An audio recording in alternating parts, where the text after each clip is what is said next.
আমি ধরেন এনে হাত বান্ধি, আমি জোর করে কেন বান্ধাইতে পারবো? একজন এনে বান্ধে, তার জোর করে কেন বান্ধাবেন আপনি? বান্ধাবেন? অধিকার আছে। ধরেন যেই লোকটা মাজারে যায়, যার মাজারে বিশ্বাস করে, আপনি তাকে সেটা করতে দেন, এটা তার ইচ্ছা। আপনি তাকে বাধা দিতে পারেন না। আপনি কি বাধা দিতে পারেন? আসনাদ আব্দুল্লাহ ভাইয়ের এই কথা ভাই আমি মানতে পারলাম না।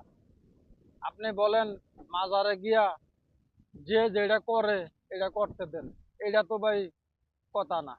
আর এইভাবে তো ইসলাম চলে না।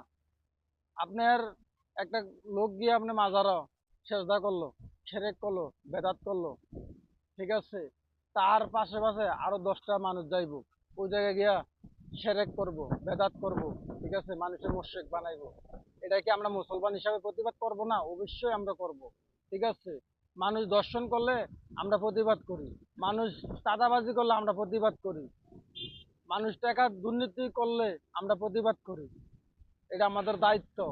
এবং একটা মানুষ আপনার যে মাজারও গিয়া সেজদা করবে, মানুষের মুশরিক বানাইবো, যে আর ইচ্ছা মতো যেটা মতো সেটা করতে পারবো, এটা তো ভাই হয় না ভাই। মুসলমান আমরা প্রতিবাদ করব, ঠিক আছে।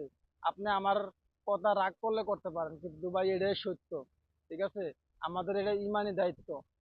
মাজারে যাইবো মানুষ গিয়া উল্টা পাল্টা কাজ করবো, সেটা সেরেক বেদাত মুর্শিদ মানুষকে বানাইবো ওই জায়গায় গিয়া, এটা তো ভাই আমরা হতে দেব না বাংলাদেশের মধ্যে, ঠিক আছে। আপনি ওগুলার